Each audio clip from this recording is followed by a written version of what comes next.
in this episode of Finnon-Grieg machining, it will be a mix of several components for this air oil separator. At least 2 components, maybe 3. So, well, first we are going to make, I'll show you a picture here now, that one. Yeah, and this one I will use some scrap metal I have found in my workshop. There. Yeah, and well, just do it.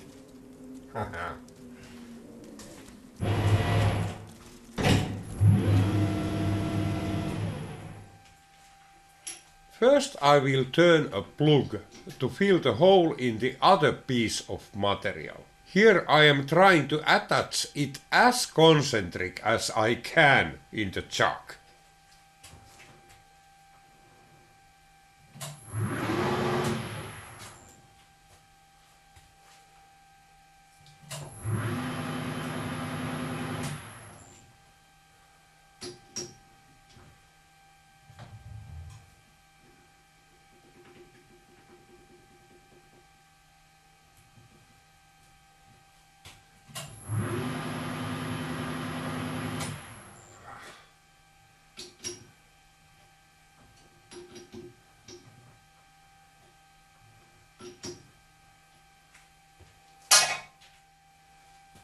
Now I am setting up the carriage stop for turning the outside diameter. I am using the travel indicator to measure the desired cut length.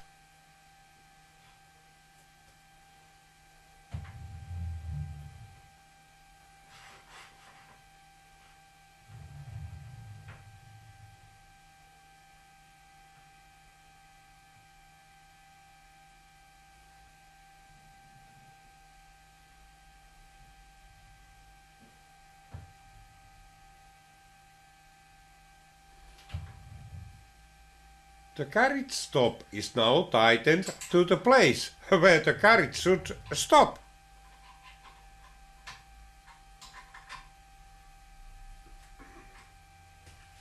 Doing a final check with the travel indicator to ensure that it stops where it should.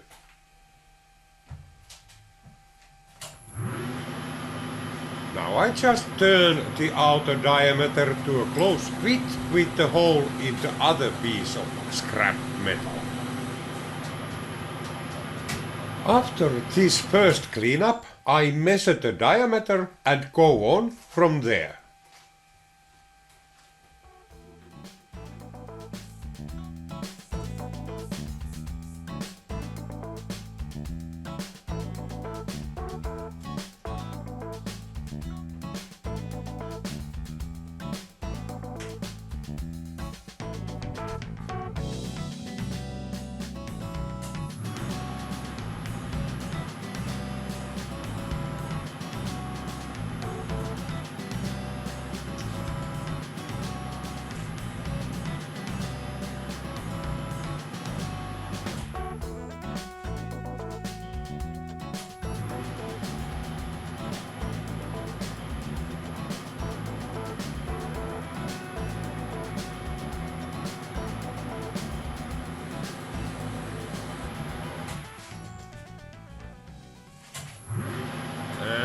It became a tad too tight, so I make it thinner with some emery paper.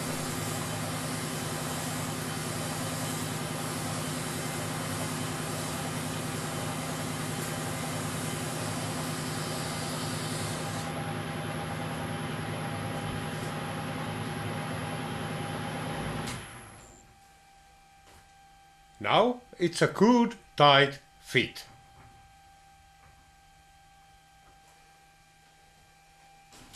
I will use Loctite 648 to secure it to place.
Now the glue is cured and I face off the protruding part of the plug. I lock the carriage and feed in with top slide.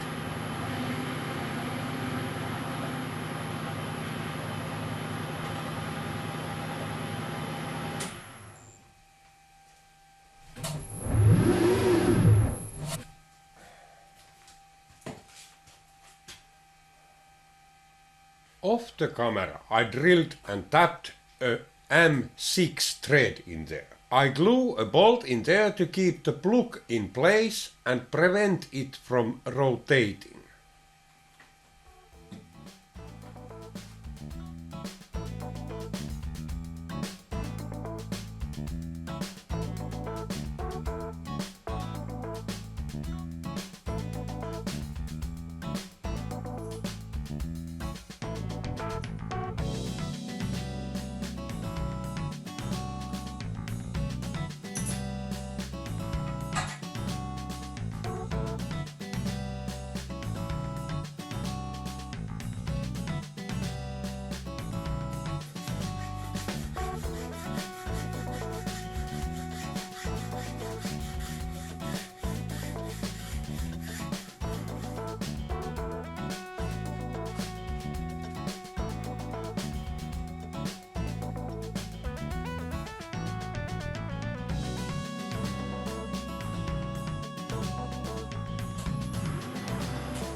Now I clean up this workpiece before I measure it. This workpiece will now stay in the chuck for concentricity until all operations on this side are complete.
Here I am roughing the diameter and the thickness near the final dimensions. I will leave about 0.5 mm for both for the final passes.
There will be two threads here.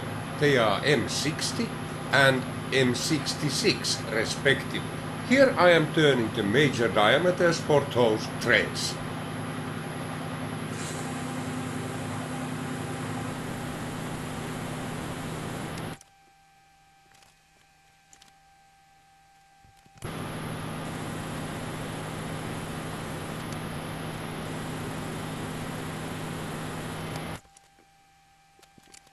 The smaller thread will be on a shoulder. The width of it is half the thickness of the workpiece. I used the carriage stop to get the shoulder width correct. I only need to adjust the carriage stop once and then the lathe takes care of the rest.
I will turn the bigger thread first.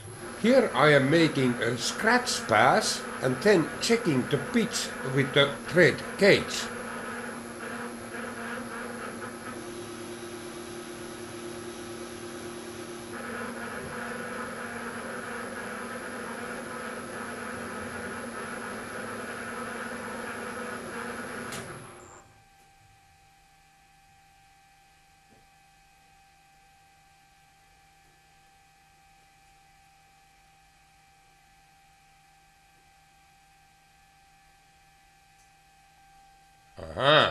Since the pitch seems to be alright, I go on with the thread. I will first go to depth of 1 millimeter and then try out this thread.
It's a little bit tight, so I take 5/100 of a millimeter more, followed by a spring pass.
Feels and sounds all right now.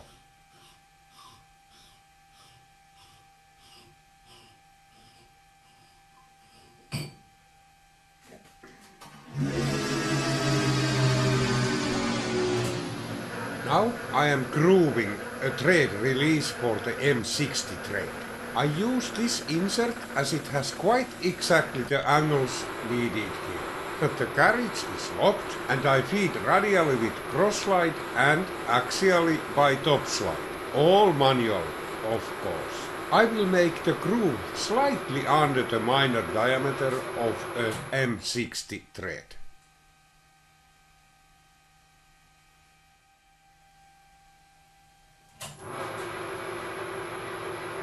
This threading operation is not for faint-hearted. There is very little room between the thread end and the shoulder. I run this really slowly to give my old and slow reflexes a fighting chance. I do not have a gauge for this thread, so I make it by the numbers.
I will now drill and ream a 16mm hole all the way through this workpiece. First I need to deal with the eccentric pothole from a previous drilling operation. I use this large center drill to straighten it. The tailstock quill is partly locked to make it as rigid as possible.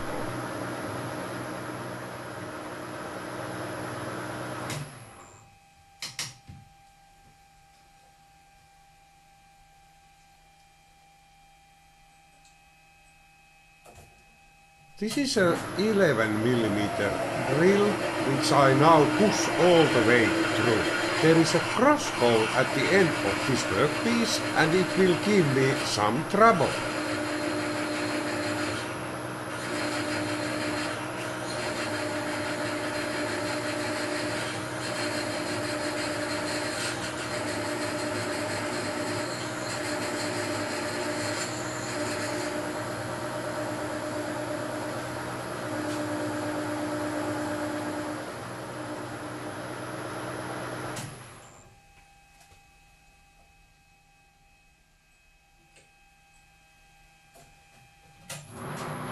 Now drilling through with a 15mm drill.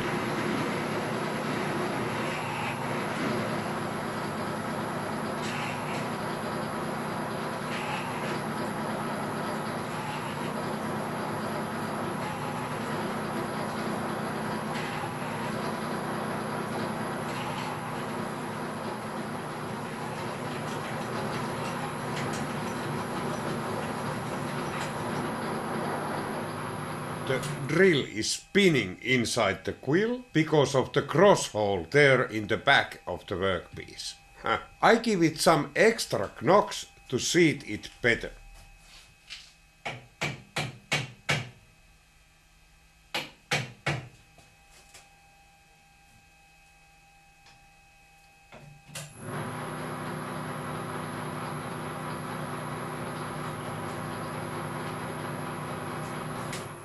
It did not help. Some more knocking and a very careful approach.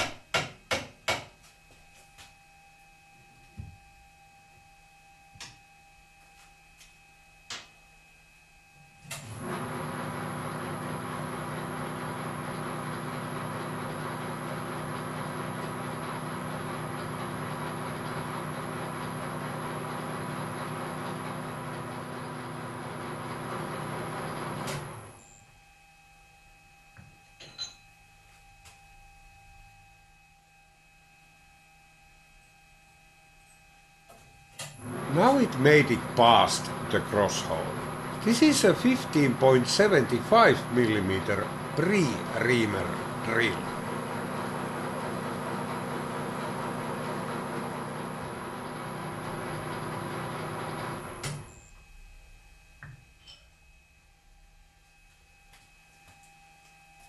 The hole is now finished with a 16 millimeter reamer.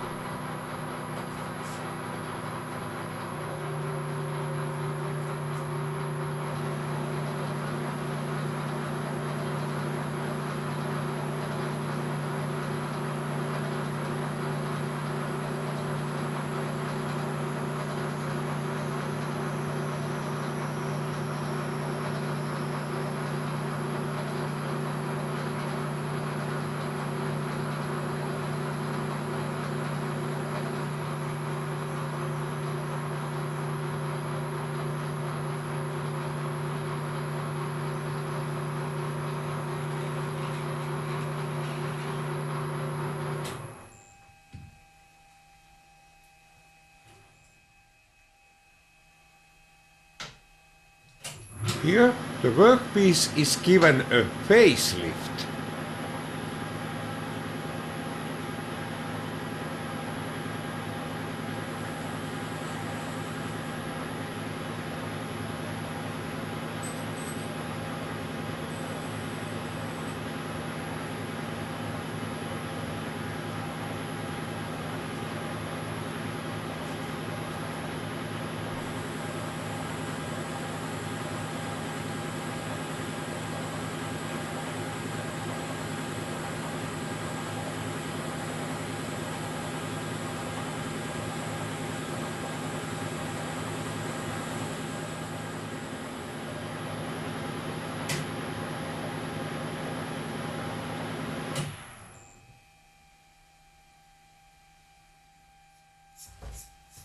After getting rid of the sharp corners and burr, the lathe job for this side is done.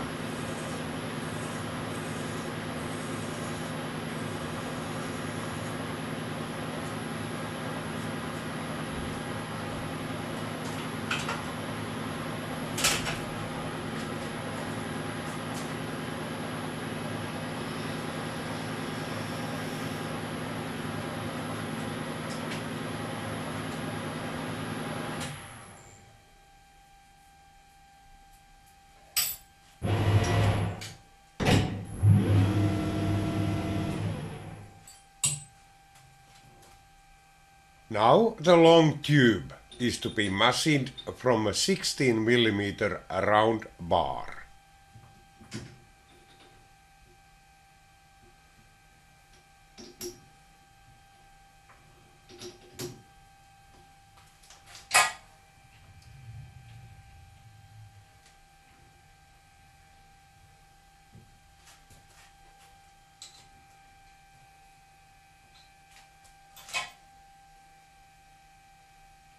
First, both ends are faced in order to be able to measure the length.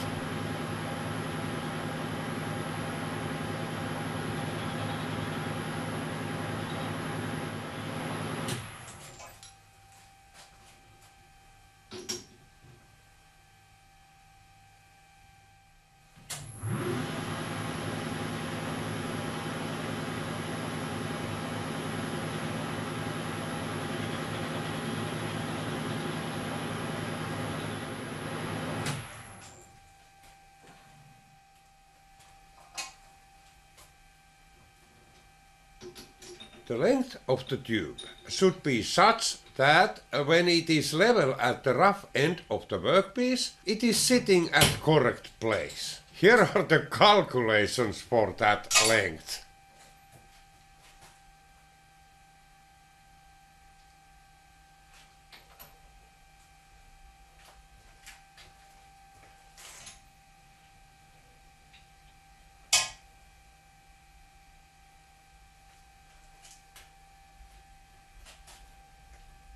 Now it is just a matter of parting it to the desired length and then drilling a 12 mm hole all the way through.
At midway, I turn the workpiece around and drill until the holes meet at the center.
Loctite 648 will hold this together.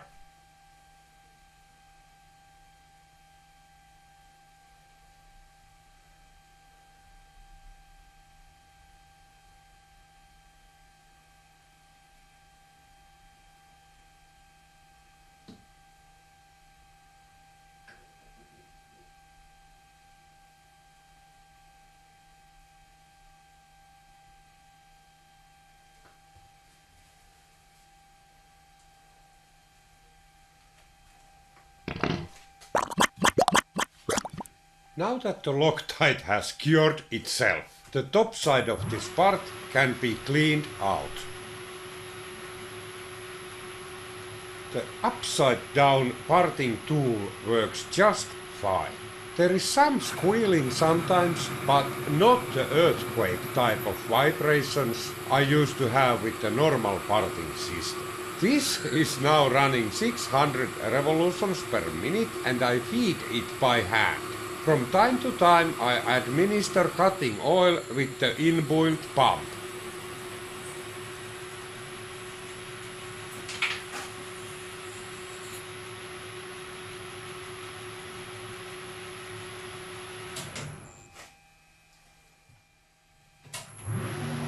The top face must, of course, be level, so I face it.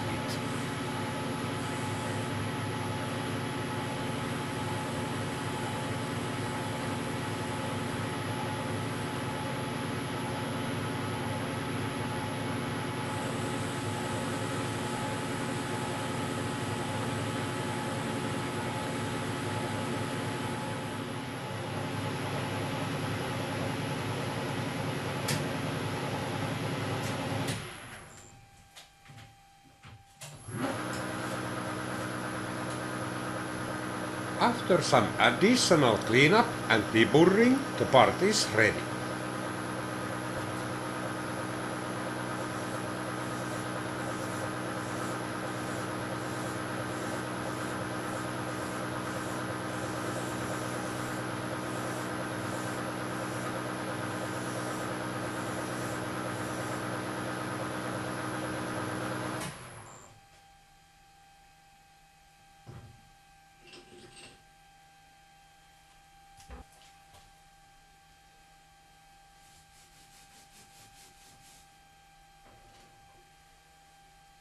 The chuck is wiped clean for the next workpiece.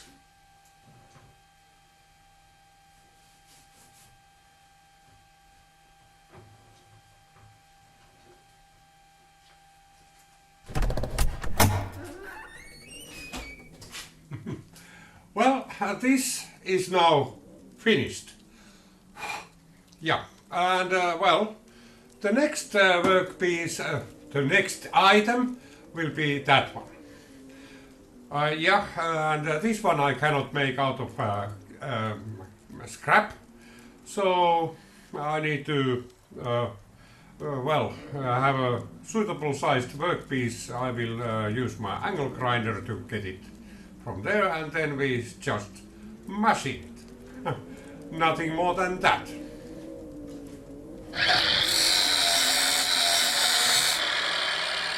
Here I am cutting off a suitable sized workpiece out of this 70mm stock. The trick to get it straight is to first make a groove all around the stock. After this, the cutting disc follows that groove and the final cut will become straight.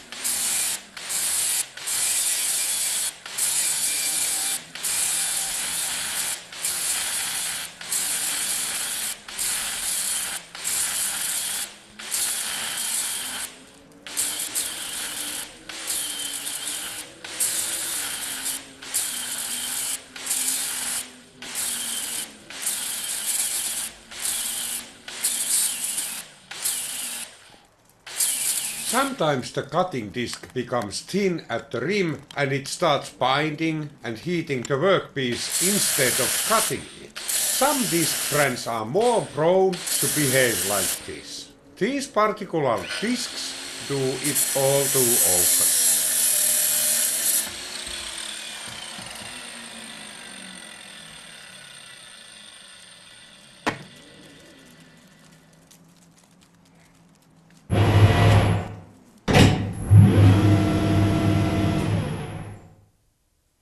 I dial in the workpiece for minimal whiplash. When I now face the end of the workpiece, the outside of the workpiece becomes straight.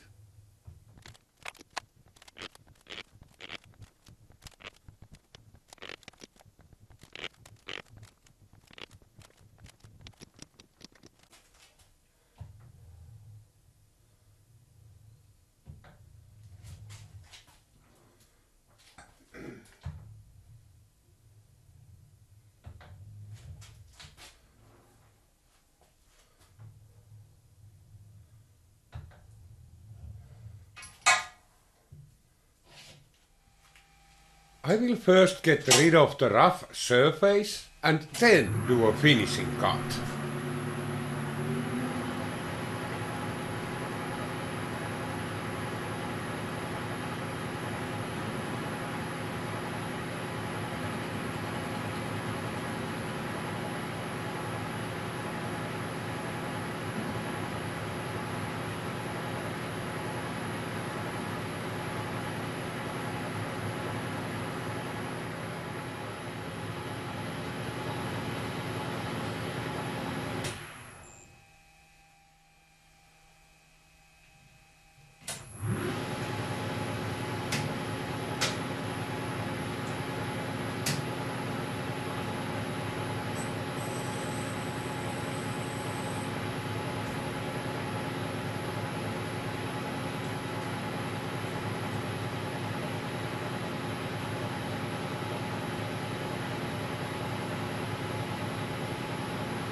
After turning the workpiece around, I face the other end as well.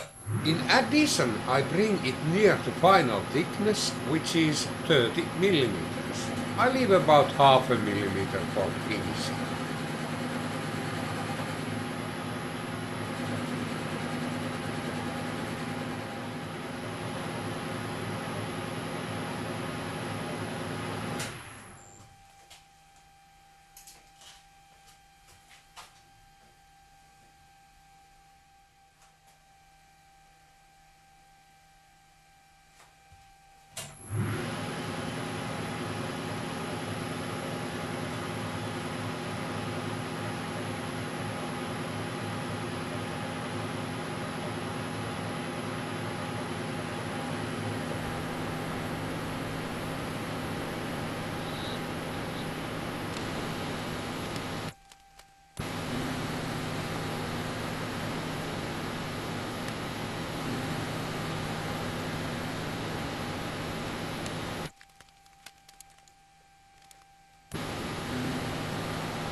I have a stainless steel oven pan collecting my chips down there. This makes it easier to keep the chip pan clean.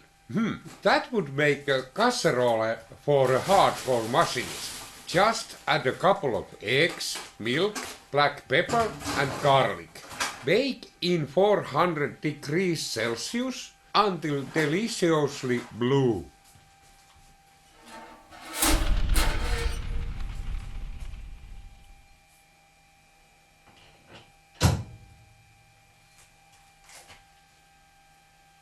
Here I am drilling and reaming a 16mm hole through the workpiece.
Next, a recess with 50mm diameter.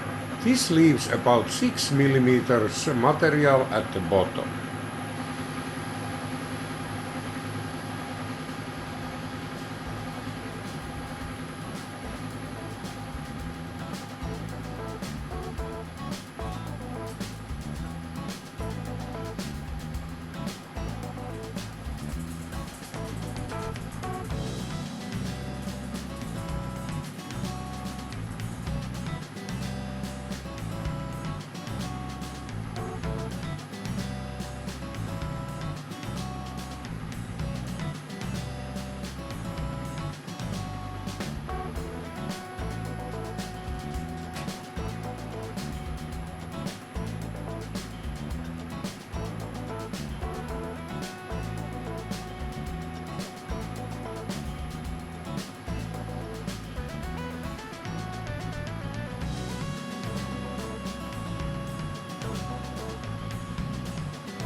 This last one is for the M60 thread.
This is going to be the M60/1 thread.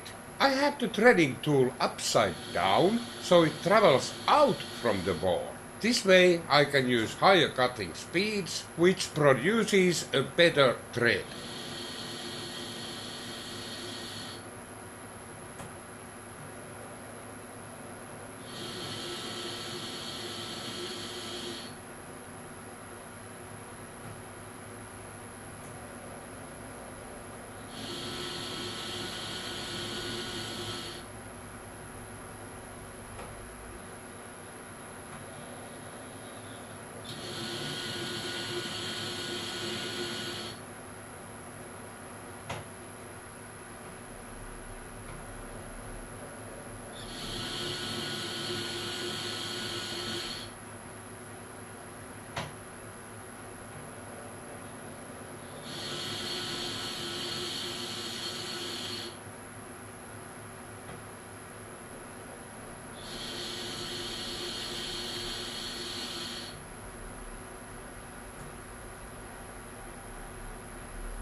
I have now turned the workpiece around in order to make the features at the other side. This is a recess for yet another M60/1 thread.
one more nerve cracking thread against the shoulder with minimal room for errors.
Now, before we go on with this milling operation, I would like to show you something.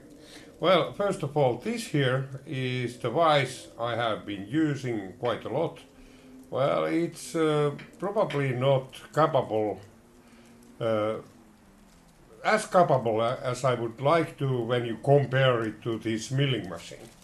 But now, well, this here, let's compare a little bit. Yeah, yeah. So this is actually my new to me vise. It's Hilma Römheld. It's a German-made machinist precision vise, which has several benefits if you compare it to the to that one. First of all, it's larger, and well, it was quite affordable in price. I found this in eBay, and well, yeah, there are some things like that, and the paint is peeling off. Well, if you compare it to the general look of this milling machine, well, it suits very well. And furthermore, the things that really matter, like the jaws, they are perfect. Of course, you have some blemishes here and there, but not on the surfaces. And then this has a lot more capacity than that. This is now in the small setting, and we have here a pin which I can pull out like that, and then this can be moved in 3 positions. Oh, ow! Of course, on top of my tooth. First of all, the vases are in a really good condition here. Yeah, and then, yeah, so we have here 3 holes. One is for small, one is for large, and one is for huge. And then, yeah, let's put it back there, like that. Furthermore, this has a function called hydraulic assisting. So, if I now this has a crank like this. It goes into there, and when you turn it like this, you can see that the jaws go quite rapidly. So this wouldn't give you any force, but what happens is that when I go, there is a click there, and now when I turn, it hydraulically pushes the jaws against the workpiece. And well, this is lightweight to use. And if you don't want to have the hydraulic assistance, you can always switch it off with that one. Yeah, it might be needed because this force this generates it's huge. So I don't know about the kilonewtons. I will put the text down here somewhere. I will find out what that really is, but it's not small. Okay, so well, now I am drilling a 9mm hole, milling a 18mm flat, and then tapping the hole to M10/1.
The last operation for this workpiece is to drill the tilted holes that make the air spin in the cycle. The workpiece is dialed in the dividing head, and the entire dividing head is tilted at a 45-degree angle. I am using direct indexing to make the 4-hole pattern.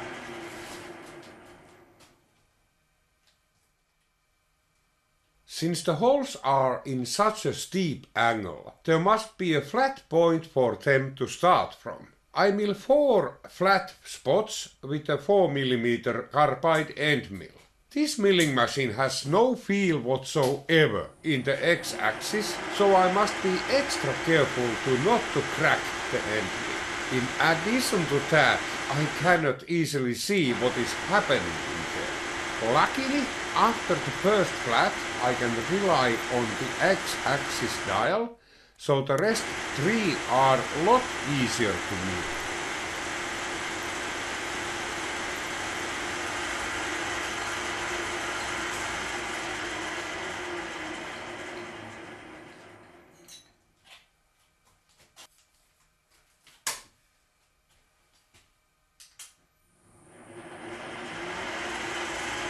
Now it is just to drill the 4 4mm holes all the way through. Then, after some serious deburring, this workpiece is ready.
Yes, I got it now. I have made 2 parts, and that's okay. Both of them were quite successful. And then this new vise of mine. So maybe I'm no more novice machinist because I have a better vise. Yeah, a bad joke.